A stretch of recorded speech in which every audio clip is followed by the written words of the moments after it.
اور جرمنی کی چیزیں جو بھی ہیں، چاہے وہ الیکٹرک ہو چاہے وہ مکینیکل ہو، اس کی باہر دنیا میں ویلیو ہے اور اس کا اعتبار مانا جاتا ہے. تو اس کے لیے انہوں نے یقیناً اس کی تعریف کی ہوگی. میں نے ان کی رپورٹ نہیں پڑھی ابھی تک، آپ صبح صبح پکڑ لیا مجھے. اچھا تو اچھا اچھا، خبریں ابھی ان تو کی صبح ہی کابینہ میں اگر انہوں نے خطاب کیا تو میں نے اس کو دیکھا نہیں ہے، لیکن میں یہ جانتا ہوں کہ شہباز شریف صاحب نے 2 دفعہ جب یہاں آئے ہیں جرمنی تو مختلف کمپنیز میں میرے تھے، ہماری بھی ان سے ملاقات ہوئی تھی صحافیوں کی برلن کے اندر. اور اس لیے یقیناً ان کی بھی کوشش ہوگی، اب وزیر اعظم میں ذمہ داری ہے ان کے اوپر کہ وہ جرمن سرمایہ کار ڈھونڈیں.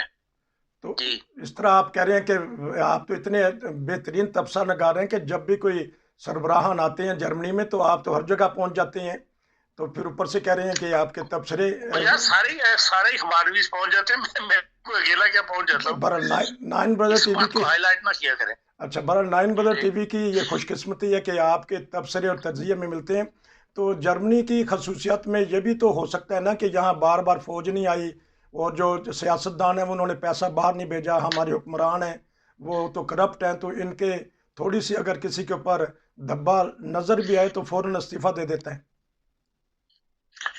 دیکھیں بہرحال جمہوریت جو ہے وہ یورپ نے اس سے سبق سیکھا ہے اور جمہوریت کو انہوں نے فروغ دیا ہے، اور جو بھی حکومتیں آتی رہی ہیں وہ جمہوریت کے لیے کام کرتی رہی ہیں. اس لیے فوج کا کتنا عمل دخل نہیں رہا. ایک تو یہ ہے کہ انہوں نے فوج بڑی نہیں بنائی، 5 لاکھ کی فوج جرمنی میں موجود نہیں ہے.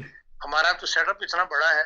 پھر ہمارے اوپر یہ ہے کہ کشمیر کا جو ہوا کھڑا کیا ہوا ہم نے، اس کی وجہ سے بھی ہمیں فوج کو ہے وہ سپورٹ کرنا پڑتا ہے، فوج کو بجٹ زیادہ دینا پڑتا ہے، فوج کا سیٹ اپ جو ہے وہ بڑھانا پڑتا ہے. اس وجہ سے جرمنی کو ایسے حالات نہیں تھے. ایک دفعہ ورلڈ وار کے بعد، سیکنڈ ورلڈ وار کے بعد ایک سب کی حالت جو تھی وہ بری تھی، تو سب نے بھی ملک کو کھڑا کرنے کی فکر کی، فوج کی کھڑا کرنے کی فکر نہیں. بعد میں باہر لیڈرشپ ایسی آ گئی، ایسا ماحول بنا دیا انہوں نے کہ یورپ اب جنگ میں انوالو نہیں ہونا چاہتا. کوئی بھی یورپین ملک جو ہے جنگ میں انوالو نہیں ہونا چاہتا، اور وہ ظاہر ہے انہوں نے یہ گور پکڑ لیا ہے کہ بھئی اپنے آپ کو ملک کو سٹرونگ کرو اقتصادی لحاظ سے، تو پھر اس سے عوام کو بھی فائدہ ہوتا ہے، حکومتوں کو بھی فائدہ پہنچتا ہے. اس لیے دیکھ لیں آپ یوکرائن کی جنگ کے اندر سب نے بیان بازی ضرور کی ہے، اسلحہ اپنا بیچا ہے، امداد دی اور اس امداد کو واپس لے لیا اپنا اسلحہ بیچ کے، لیکن یہ ہے کہ اپنی فوجیں نہیں دی، اپنی لڑائی کی طرف وہ راغب نہیں ہوئے کہ جنگ کا حصہ بننے پہ کوئی تیار نہیں ہے. اور یہی افغانستان کے اندر کیا تھا. قندوز کے اندر جرمنی نے اپنی فوج رکھی، لیکن اس فوج نے یا پولیس کو ٹرین کیا یا فوجی افغان کی فوج کو ٹرین کیا، یا پھر یہ ہے کہ انہوں نے سڑکیں وغیرہ بنانے میں مدد کی، بعض پروجیکٹس کے اندر مدد کی. فائٹ کے اندر وہ جرمنی کی فوج نے حصہ نہیں لیا تھا وہاں پر جنگ میں، اور یہی ان کی پالیسی ہے. اب چلتے ہیں پاکستان کی طرف. میرا تحفہ میری مرضی، سب سربراہان کو تحفے دیے جاتے ہیں ملک پاکستان کے لیے. تو آج کل یہ شوشہ اٹھا ہوا ہے توشہ خانہ کا، جو ریاست مدینہ کا ماڈل بنانا چاہتے تھے عمران خان، وہ سیر فہرست ہیں اور اقرار بھی کرتے ہیں اپنے جرم کا. یہ بتائیے گا کہ اس کی حقیقت کے پیچھے پردہ کیا ہے، وہ بتائیے گا ہمارے ناظرین کو، کہ جو ہمارے عمران خان تھے مذہبی کارڈ استعمال کر رہے تھے، اور اس بارے میں بتائیے گا توشہ خانہ کا کہ ان کے اوپر الزام ہے. دیکھیں جرم تو نہیں ہے، قانون میں گنجائش موجود ہے. ہاں قانون غلط ہے جس کو لیے ہم مطلب اس کو اپریشیٹ نہیں کر سکتے. یہاں بھی دیکھ لیں حکومتیں ہیں پورے یورپ کے مطلب پوری دنیا کے اندر، ہم بھی یہاں رہتے ہیں، اخبار پڑھتے ہیں، رابطے میں رہتے ہیں، تو یہاں پہ بھی حکومتوں کو سربراہان کو تحفے دیے جاتے ہیں یا تحفے لیے جاتے ہیں، لیکن کسی دور حکومت میں 50 سال میں میں نے نہیں یہ سنا کہ یہ سوال اٹھا ہو کہ جی آپ نے فلانا تحفہ آپ کو فلانے ملک سے ملا تھا، وہ تحفہ کہاں چلا گیا، وہ تحفہ آپ نے بیچ دیا. یہاں کی قانون سازی ایسی ہے کہ بھئی جب آپ جواباً تحفہ دیتے ہیں، وہ کوئی وزیر اعظم کوئی چانسلر اپنی جیب سے نہیں دیتا، وہ حکومتی بجٹ سے دیا جاتا ہے، حکومت کے مال میں سے دیا جاتا ہے. اس لیے جو آتا ہے وہ بھی پھر حکومت کے توشہ خانے میں ہی جاتا ہے. یہاں پر کوئی اس کو اب خود فروخت نہیں کر سکتا یا 50% دے کے اس کو خرید نہیں سکتا. یہ ہمارے قانون کے اندر ایک حکم ہے جس کے لیے یہ کوئی بھی سیاستدان تیار نہیں. مجھے کوئی ایک وزیر اعظم بتا دیں جس نے یہ حرکت نہ کی ہو. پہلے تو 20% تھی، پھر یہ 30% ہوا، اب لاسٹ جو نواز شریف صاحب کی حکومت 50% پہ آ گیا تھا کہ جی 50% دے کے وہ. لیکن قیمت لگانے والے بھی تو آپ اپنے ہی ہیں. جو آپ قیمت لگاتے ہیں مارکیٹ کی ویلیو تو کوئی نہیں لگاتا، اور اس کو پھر مارکیٹ ویلیو کے اوپر بھیج دیتے ہیں آپ، تو پیسے بناتے ہیں جس سے ملک کی بدنامی ہوتی ہے. جسٹس اورنگزیب صاحب جو اس کی سماعت کر رہے ہیں اسلام آباد ہائی کورٹ، انہوں نے بڑی اچھی بات کی ہے. ان کا کہ آپ کو جو موقف تھا ان کا یہ تھا کہ جی اس بات کو عدالتوں میں گھسیٹ کے تو ملک کی بدنامی کی جا رہی ہے. تو انہوں نے کہا کہ جو بیچ کے آئے ہو دبئی کے اندر اس سے ملک کی بدنامی نہیں، وہ ساری دنیا کو پتا ہے کہ آپ نے تحفے بیچے ہیں. اور بہرحال انہوں نے ساری وہ فہرست منگوائی ہے، عمران خان صاحب کو کتنے تحفے ملے تھے وہ سارے وہ پیش کریں گے. اور یہ بہرحال ان سے یہ توقع نہیں کرنی چاہیے عمران خان صاحب کہ وہ یہ ایسی حرکت کریں گے، کیونکہ یہ اس نعرے کے ساتھ آئے تھے کہ پہلے والے جو تھے وہ لوٹتے تھے. اور لوٹنے کی کئی شکلیں ہوتی ہیں، یہ بھی ایک لوٹنے کی شکل ہے کہ آپ لاکھوں کی گھڑی لا کے ہزاروں میں پے کر کے اس کو پھر لاکھوں میں بیچ دیں، یہ بھی ایک لوٹنے کی شکل ہے. اب وہ پورے فہرست آئے گی تو پتہ لگے گا کہ اس نے کتنے ملین جو ہے وہ عمران خان صاحب اس طرح اپنی جیب میں ڈال کے، یا تو یہ کہتے ہیں نا کہ میں نے شوکت خانم اسپتال میں دیا ہے، اصولی طور پہ تو وہ بھی غلط تھا، لیکن چلو ایک سیف سائڈ تھی کہ انہوں نے اپنی ذات پہ خرچ نہیں کیا. لیکن وہ تو سب کچھ بیچ باچ کے اپنی ذات پہ لے گئے، اپنی جیب میں ڈالا ہے. اس لیے دعوے یہ کرنے کہ جی ریاست مدینہ بنانا، یہ سب ایک جسے کہنا چاہیے نعرہ تھا مذہبی کارڈ کا جو لوگوں کو بیوقوف بنانے کے لیے انہوں نے لگایا تھا. وہ نہ خود مذہبی ہیں اور نہ وہ مذہبی کو اس طرح مطلب روایت دینا چاہتے ہیں کہ ہاں واقعی یہاں پہ ریاست مدینہ ہے جو وہ قائم ہو جائے. یہ ایک سیاسی نعرہ تھا، انہوں نے مذہب کو استعمال کیا اور جس سے ان کو بھی نقصان ہوا اور ہر کو نقصان ہوا. جس نے بھی مذہبی کارڈ استعمال کیا ہے اینڈ آف دا ڈے جا کے اس کو وہ نقصان ہی پہنچا ہے. وہ چیز اس کے گلے پڑ گئی اور لوگوں نے ان کو تانے دینے شروع کر دیے. اور یہی عمران خان صاحب کی حرکت ہے جس کی وجہ سے وہ اب دنیا کے اندر ان کے اوپر سوال اٹھ رہے ہیں، اور جو وقت گزرے گا یہ سوال اٹھتے چلے جائیں گے. آپ نے ایک چیز یہ ہے جو جی آپ نے مذہبی کارڈ کا بتایا، تو ہمارے جو پاکستان کے سربراہان مملکت ہیں وہ تو اکثر کرتے رہتے ہیں. بھٹو نے بھی کیا، ضیاء الحق نے بھی کیا، اور اب ان کا دیکھی جو عمران خان ہے اس میں بھی پیش ہیں. تو انہوں نے بہت سارے قوانین ایسے بنانا چاہتے تھے اور بہت ساری باتیں ایسی کر رہے تھے. اور ساتھ یہ بھی بتائیے گا کہ وہ جب نعرہ یہ ریاست مدینہ کا لگاتے ہیں تو بہت سارے بھول پن میں لوگ ان کے پیچھے چل پڑتے ہیں، اور بڑے بڑے علماء بھی ان کی تعریف کرتے ہیں. جس طرح طارق جمیل صاحب نے کہا ہے کہ چلیں جی ریاست مدینہ کا ماڈل تو بن رہا ہے. جی دیکھیں طارق جمیل صاحب سیاسی مولوی ہیں. اچھا. طارق جمیل صاحب عالم دین نہیں ہے. ٹھیک. جو وقت کی جو مذہب کو پیسہ بنانے کے لیے استعمال کرنے چاہتے ہیں ان میں سے یہ مولوی ہیں. انہوں نے کوئی ان کا نام ان علماء میں نہیں آتا جو مولانا مودودی صاحب کی طرح یا دوسرے جو علماء وقت کے رہے ہیں ان میں ان کا نام دیا جاتا. طارق جمیل صاحب تو انہوں نے تو اپنی کمپنی کھولی ہوئی ہے اپنے نام سے، ٹیجے کے نام سے، جو کپڑے وغیرہ برانڈز بیچتے ہیں. یہ سب مولوی جو ہے یہ کسی نہ کسی حکومت کے ساتھ لگ جاتے ہیں اور ان سے فائدہ اٹھاتے ہیں، اس کو اپنی شہرت کو پھر کیش کرواتے ہیں. یہ تو ایسے علماء سے تو ان کو علماء میں شمار کرنا نہیں چاہیے. تو یہ نعرہ جو عمران خان لے کے اٹھے ہیں بیانیہ بھی، تو ادھر سے ان کو توشہ خانہ اور فارن فنڈنگ کیس بھی نکل آیا ہے. تو اب کیا دیکھتے ہیں ان کا عمران خان کا مستقبل؟ ایک تو مذہبی نعرہ لگانے کے بعد، اور ایک یہ بیانیہ جو امریکہ سے انہوں نے سینگ اڑائے ہیں. دیکھیں جی انہوں نے جو نعرہ استعمال کر رہے ہیں اس وقت امریکہ کا، وہ لوگوں کے جذبات بھڑکا کے، اور وہ عام پاکستانی جو تعلیم یافتہ نہیں ہے، جو بڑی ملک کی بڑی آبادی تعلیم یافتہ نہیں ہے، عام تاثر یہی ہے کہ امریکہ جو ہے وہ اسلام مخالف ہے اور اس کو ہم لوگ کیش کروا رہے ہیں. اور یہ کوئی نہیں دیکھتا کہ دنیا کے حالات بدل گئے ہیں. اسرائیل کے ساتھ تمام عرب ممالک نے تعلقات قائم کر لیے ہیں. ہم آج بھی ان کو اسی دشمنی کے اوپر اڑے ہوئے ہیں. اسی طرح امریکہ کو ہم اپنا دشمن سمجھتے ہیں، لیکن سارا عرب ملک جو ہے وہ امریکن پالیسی کو لے کے چل رہا ہے. امریکہ کا وہ اثر رسوخ ہے. بہرحال پاکستان کو یہ ایک انلکی سی بات لگتی ہے کہ اس حد تک ممالک کے درمیان دشمنی رکھ لینی، لوگوں کے دلوں میں کدورت بھر دینی کہ وہ اور اسی کو عمران خان صاحب کیش کروا رہے ہیں اور وہ امریکہ کے خلاف لوگوں کو اکٹھا کر رہے ہیں. ورنہ نہ ان کے اگر آپ دور حکومت کو دیکھیں تو جذباتیت سے ہٹ کے جو جس طرح ان کا حکومت کا 3 سال کے اندر پاکستان پیچھے گیا ہے اور ہر فیلڈ میں پیچھے گیا ہے. یہ نہیں کہ 1-2 فیلڈوں کے اندر پیچھا گیا ہو، ہر فیلڈ میں پیچھے گیا ہے.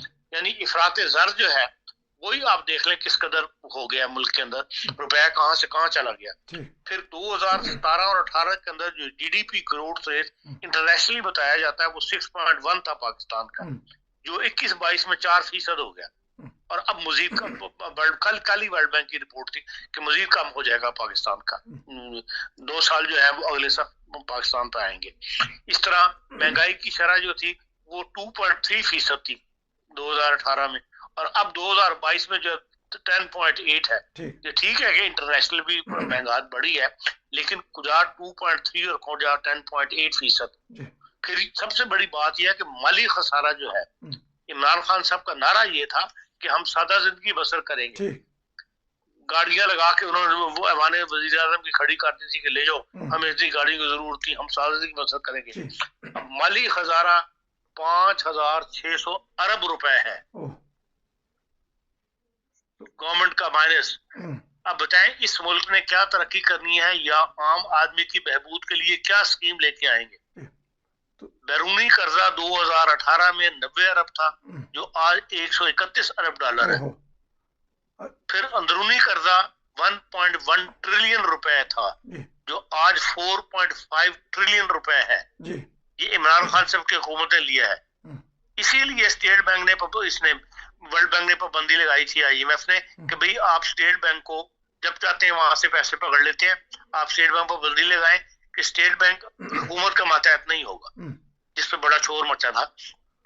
اور منوا کے رہے وہ آئی ایم ایف والے ان سے کہ اب اسٹیٹ بینک چاہے تو ان کو انکار کر سکتا ہے، ورنہ ہر حکومت جو ہے وہ اسٹیٹ بینک سے پیسے پکڑی جاتی تھی. ٹھیک. ایک اور کرپشن دیکھ لیں، پاکستان 117ویں نمبر پہ تھا اور عمران خان کے زمانے میں 147 کے نمبر پر آ گیا. اکنامک گروتھ 5.53 تھی، آج 0.04 ہے.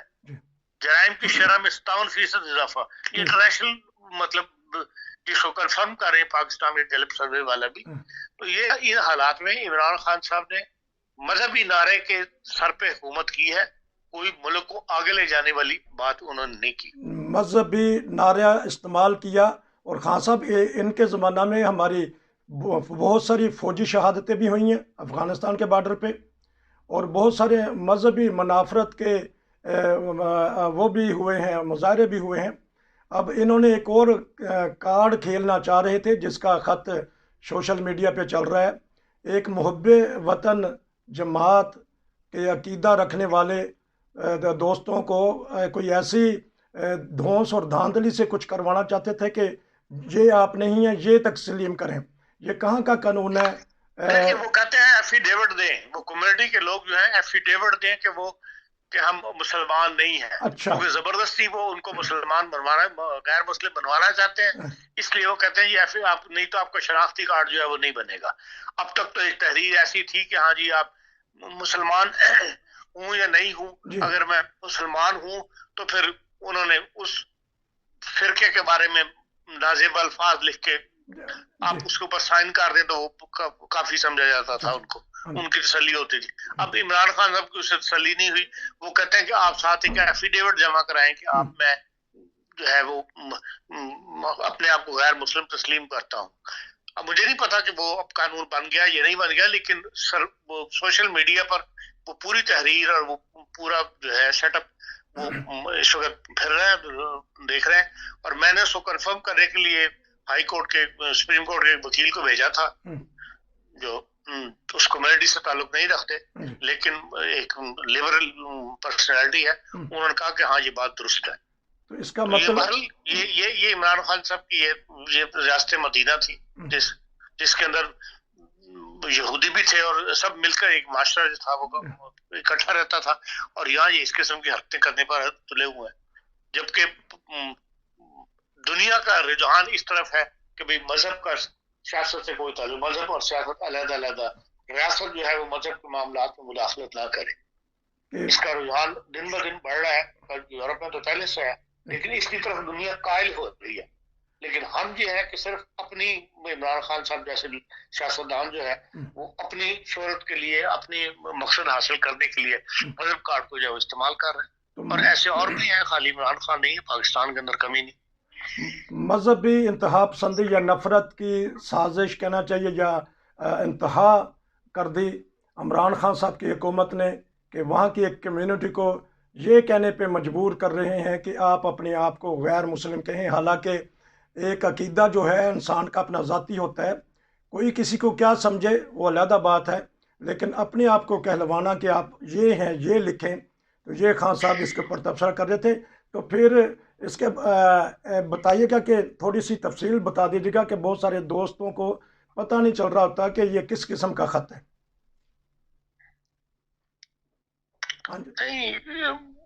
کس خط کی بات کر رہے ہیں؟ یہ جو خط سوشل میڈیا پہ چل رہا ہے.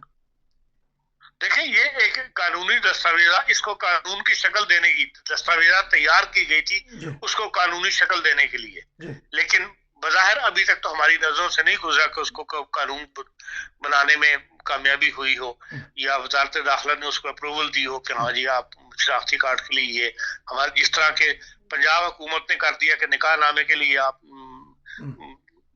تحریر جو ہے وہ دینی پڑتی ہے یا ایک حلف نامہ دینا پڑتا ہے. اس قسم کی کیفیت ابھی تک وزارت نادرا کی طرف سے کوئی ایسا جاری نہیں ہوا، جو ہم نے ایسا آفیشیل نادرا کے پیڈ پر نہیں دیکھا، لیکن بہرحال یہ ایک سرکولیٹ کر رہا ہے کہ یہ ایک ڈرافٹ بنا تھا عمران خان صاحب کے آخری دنوں کے اندر، اور وہ میرے خیال شاید سرکولیٹ ہونے جو ہے اس کا قانون کا درجہ بننے میں یا اس کا حصہ بننے میں نادرا کے کام ابھی باقی تھا.